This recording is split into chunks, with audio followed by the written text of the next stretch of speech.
So, magtatahi tayo ng sapatos. So, ayan yung butas. Ito yung butas as you can see. So, ayan.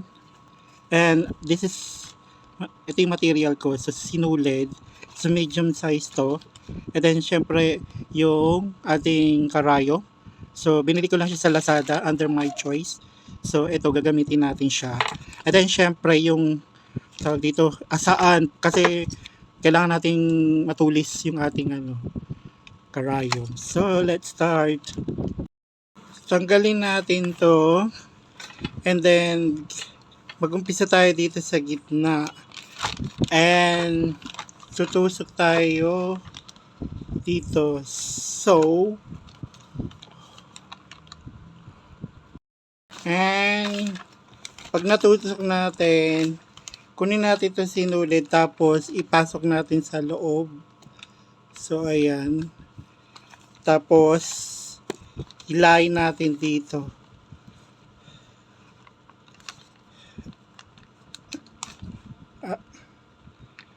So, beginner pa lang ako. So, medyo mahirap sa akin to. So, tiyaga lang. Kasi kakabili ko lang din naman to. And, mahal kasi magpatay ng sapatos. Daan din siya. So, malaking tipid to kung may alam ka talaga. So, ayan, na-insert na natin. And yung size niya, so para hindi na natin siya putulin, so abahan natin. So according dito sa size ng sapatos mo, so ikot mo lang. And then kailangan mo pa sobrahan kasi mamaya kasi abang iniikot mo, so magkukonsume din siya. So mas mahaba, okay. So ganun lang siya. And then let's start na. So ganyan lang.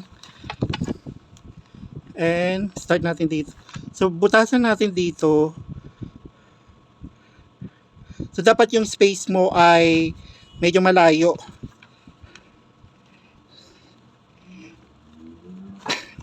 Mahirap kasi siya kay tela. Siguro kung balat, okay pa. And pag tela, dapat mas matulis. So, ayan, hilahin natin dito. So, kailangan mo guys ng maraming pasensya dito. So, as beginner, so, ayan, hilahin natin to. So, ito yung pinasok natin. And itong nakalabas sa atin, so hilahin natin yan.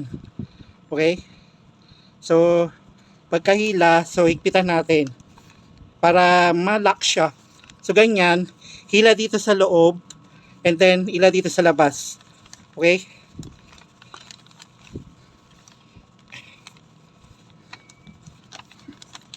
So, kailangan mo siyang hilain para siya mahigpit ba, higpitan. And then same process lang din. So yung distance niya, kailangan mo ng medyo malayo kasi pagka masyadong dikit-dikit, pwedeng maputol or dumiretso yan yung butas. Okay. So same process lang. Ipasok si karayom, tapos si sinulit, ipasok, tapos ikawit siya doon sa karayom, si sinulit, tapos hilahin palabas. Ayan. And then hila siya, then higpitan. And then ito naman sa labas ng sinulid, ipasok siya and release natin. Okay? So nakita niyo yan, nagla-lock siya, oh. Nakita niyo. So nakapasok yung sinulid sa labas dito and hilahin natin sa loob, tapos higpitan, hila. So ganyan lang. Ayan, dapat ganyan yung distance niya. Okay? So, same process. Ulit. So, tusok si karayom. Bigyan ng distance.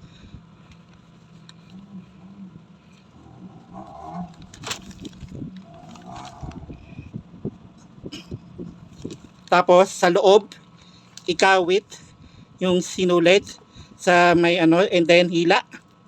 Ulit.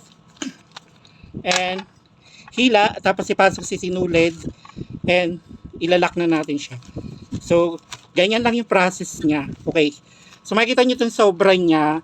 Kasi mamaya parang sasalubungin natin siya. So, ganyan siya. So, para may space siya. Okay? So, ganito lang yung process hanggang sa matapos natin. Ayan o, yung tahi niya. So, makikita niyo ito yung sa labas. And ito naman yung sa loob. Ayan. Hindi kasi makita masyado. Pero, ayan o. So, parang makina lang siya. So, ganyan. So, pag ganyan na lubog, pag ganyan na lubog, mas maganda siya. Ayan, no, para ayan, nakapokus. So, ganyan dapat. Nakalubog para mas matibay kasi hinahatak natin siya. And, dapat kasi may tools na gagamitin yung pang-uka dito. Yan, no. Pero hindi na ako gumamit nun kasi wala ako. And yun dun sa matitigas lang yun na sole ng sapatos. But dito, since malambot lang tong luma kong sapatos, okay na. Kasi kailangan ko tahihin kasi nung nag-walking ako, iniwan ako ng sapatos ko kasi naiwan pala yung swela. So, kailangan natin siya repair and mahal din magpa-repair. So, maganda ang may alarm. So, ayan, sa loob. So, para siyang, makikita nyo parang makina, pero manual lang yun. So, ayan, makikita nyo. So, additional info. So, kapag ganyan, nangyari na sinukbit nyo tapos nagkaganyan yung itsura ng sinulid, parang bulbul. So, i-release nyo lang yung karayom and then hilahin nyo para hindi siya mawala sa posisyon niya. So ganyan lang, then ulitin nyo lang yung pagtusok, yung pagtatahiba kasi tela kasi ito eh, so kailangan talaga na i-repair. So kailangan natin mas maayos. Ayan, sumasabit kasi doon. So ito yung ito yung ng tela. Ayan. So dapat pagka kinawit natin to, buo dapat niya makuha. Kasi pagka ayan o, nagaganyan-ganyan, so kailangan nating ayusin yan.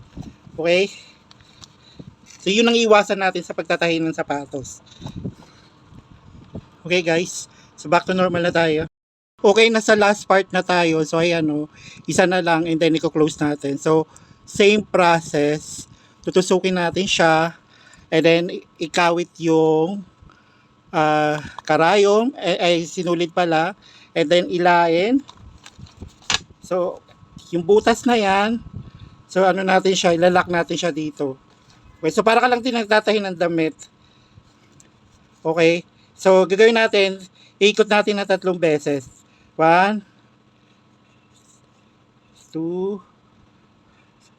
3. Okay, and then hila natin. Ayan. Kasi kailangan siya maigpit kasi kaya natin siya inihila. So, hila. Ayun. So, nasa loob na siya. So, mangyayari na ito. So, dito sa loob, ayan na siya, sa loob na siya. So, ibubuhol na lang natin siya. Or, kaya naman, ako, ang gagawin ko na lang, so, tutusok ako dito. And, parang, ilalak mo lang din siya.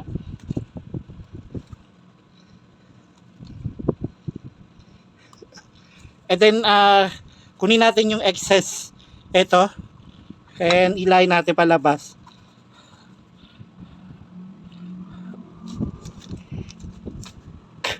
Okay, mahirap. Wait lang. So, ayan o. So, dinoble ko lang siya. So, makikita nyo yan. Doble yung tahi niya dito. Ayan. Doble. So, dinoble ko siya. And then, dito sa loob, kahit hindi i-bowl natin para mas matibay siya lalo. And tapos na dito guys. Malambot kasi yung sa swelas nito. So yung matigas kasi na swelas is madali siyang humigpit. Ito kasi so dahil nga tela, sobrang lambot pa. So kailangan natin siya gawa ng paraan.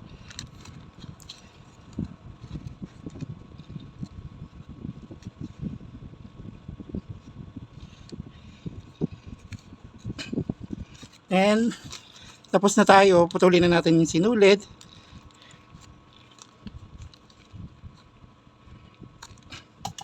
Lagyan na natin yung sole dito sa looban. So ayan na. Tapos na. So meron na tayong tahing sapatos na matibay, di ba? So ayan na yung ating finish product. So tinahi ko na. So ganyan lang. Makikita nyo gilid. Di ba maganda? So parang tayo sa patero. So mas matibay. Nakamura ka pa kasi ikaw na yung gagawa. DIY nga. Ika nga. So ganyan guys. Thank you for watching.